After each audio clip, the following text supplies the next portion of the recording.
Hello everyone. আজি ভিডিঅ'টোত কিছুমান পিকচাৰ্ছ এড কৰিছোঁ যাতে আপোনালোকে যোনবোৰ ৱৰ্ড ইয়াত দেখে সেই ৱৰ্ডখিনি যাতে ভালদৰে মনত ৰাখিব পাৰে। এতিয়া ফাৰ্ষ্ট কুৱেশ্যনটো হৈছে কাৰেক্ট স্পেলিঙৰ। এতিয়া ৱৰ্ডটো হৈছে প্ৰিপষ্টাৰাছ। এতিয়া প্ৰিপষ্টাৰাছটো তিনিটা ৱৰ্ড মিলি পেলাই হৈছে। এটা হ'ল প্ৰি, এটা হ'ল পোষ্টাৰ আৰু এটা হৈছে আছ। এতিয়া সেই বুলি চালে আমি গম পাম যে ইয়াৰ অপশ্যনটো হৈছে অপশ্যন বি, প্ৰিপষ্টাৰাছ। এতিয়া প্ৰিপষ্টাৰাছ মানে হৈছে যোনটো অবাস্তৱ, যোনটো সম্ভৱ নহয়। যেনেকৈ এই ফটোখনত দেখিছে যে মাছবোৰ গছৰ ওপৰত উঠি আছে আৰু এইজনে ইয়াত বহি পেলাই গছৰ বৰশী দি মাছ ধৰি আছে, যোনটো পচিবল নহয়। এতিয়া প্ৰিপষ্টাৰাছ মানে হৈছে যোনটো অবাস্তৱ বা আনৰিজনেবল। এতিয়া নেক্সট স্পেলিংটো হৈছে এটিকেট। এটিকেটৰ স্পেলিংটো হৈছে, চাব ইয়াত ষ্টাৰ্টিঙত টি এটা আছে আৰু লাষ্টত টি দুটা আছে। এতিয়া অপশ্যনটো চালে ষ্টাৰ্টিঙত এটা আছে আৰু লাষ্টত দুটা আছে, দুটা টি আছে আৰু লাষ্টত এটা ই আছে, এটিকেট। সেইকাৰণে option C.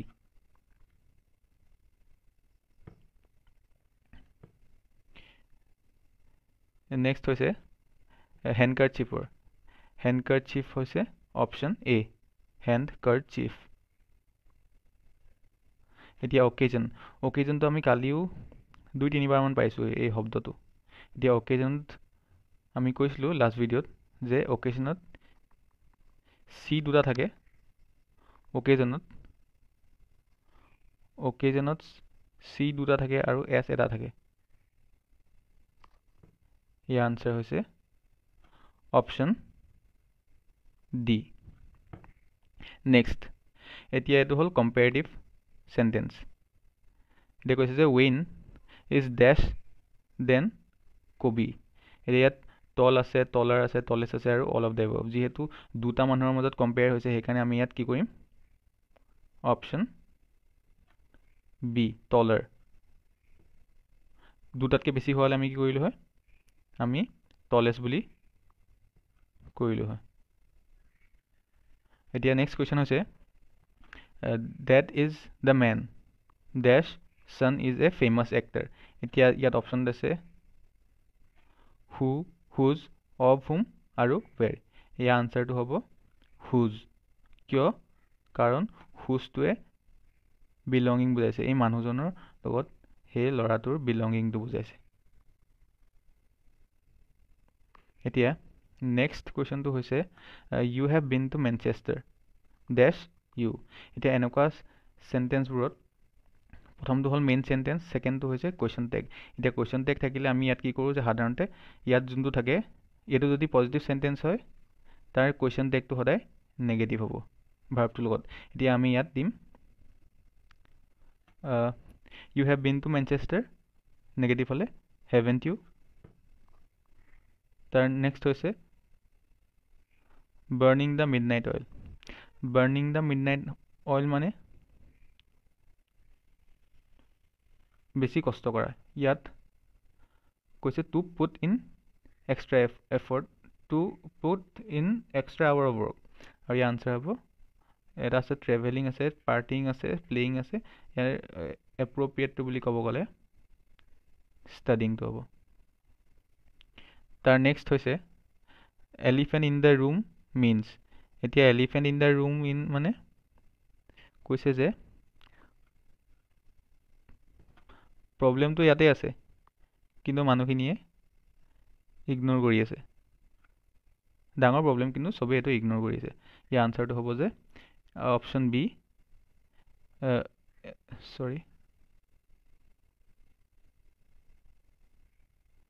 Option B, a problem or risk that no one wants to discuss. তাৰ নেক্সট হৈছে কাট somebody some slack. এতিয়া কাট somebody some slack মানে হৈছে কাৰোবাক ফৰগিভ কৰা বা ছেকেণ্ড চান্স দিয়া। মানে আমি অতি কঠোৰ নোহোৱা। ইয়াৰ আনচাৰটো হ'ব option b, do not be so' critical. Next হৈছে dash Taj Mahal is situated at Agra, যিহেতু তাজমহলৰ এটাই আছে আৰু স্পেচিফিকেলি কৈছে সেইকাৰণে আমি ইয়াত দ্য বুলি কওঁ। তাৰ নেক্সট হৈছে হোৱাট ডেছ ডুইং ৱেন আই কল, যেতিয়া তেওঁ ফোন কৰিছিলে তেতিয়া তেওঁ কি কৰিছিলে এইটো কৈছে। এতিয়া ইউৰ লগত সদায় ভাৰ্বটো পাষ্ট টেন্সত কি খায়, ৱাজ নাখায়, ৱেৰ খায়, সেইকাৰণে ইয়াৰ আনচাৰটো হ'ব B, what were you doing. তাৰপিছত কৈছে nothing does done when Harry is away, ইয়াৰ আনচাৰটো হ'ব nothing gets done, option A.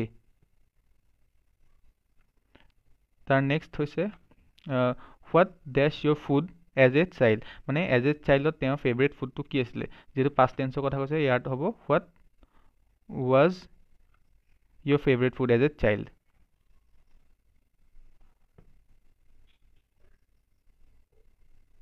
তাৰ নেক্সট কৈছে I should have never dash such a boring book, তেওঁ কেতিয়াও I should have never read such a boring book, option D। তাৰ next হৈছে what is the synonym of elated, elated মানে হৈছে খুব বেছি হ্যাপি হোৱা, ইয়াৰ আনচাৰটো হৈছে অপশ্যন এ। চিনোনিম মানে হৈছে সমাৰ্থক শব্দক, ইয়াৰ অপশ্যনটো হৈছে এ।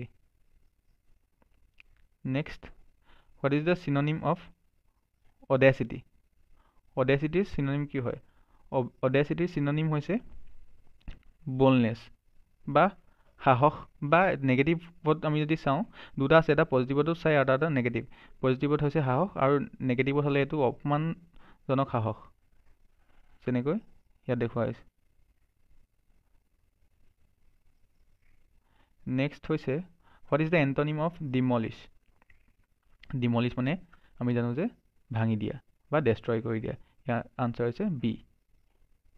চৰি, ইয়াৰ কৈছে যে এণ্টনিম কৈছে, তো এণ্টনিম হ'লে ডিমলিছ মানে হ'লেতো ভাঙি দিয়া, তাৰ এণ্টনিম হ'লে কনষ্ট্ৰাক্ট কৰা,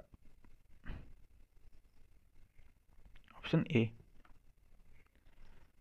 নেক্সট হৈছে what is the antonym of despair, despair মানে হৈছে য'ত একদমেই হোপ নাই, আৰু ইয়াৰ অপজিট হ'লে কি হ'ব, অপশ্যন এ হোপ। তাৰ নেক্সট হৈছে what is the antonym of retract, retract প্ৰথম কথা ৰিট্ৰেক্ট মানে হৈছে ঘূৰাই লোৱা, যেনেকৈ ফাৰ্ম বিলখিনি আনিছিলে, ফাৰ্ম বিলখিনি আনোতে চৰকাৰে সেই ফাৰ্ম বিলখিনি আকৌ উইথড্ৰ কৰিবলগীয়া হৈ গ'ল, সেই তেনেকৈ ৰিট্ৰেক্ট মানে হ'ল ঘূৰাই লোৱা। এতিয়া এণ্টনিম সুধিছে মানে কি কোৱা, এছাৰ্ট কৰা, অপশ্যন ডি বা দৃঢ়ভাৱে ঘোষণা কৰা। তো আজিলৈ ইমানে আছিল ভিডিঅ'টো, থেংক ইউ।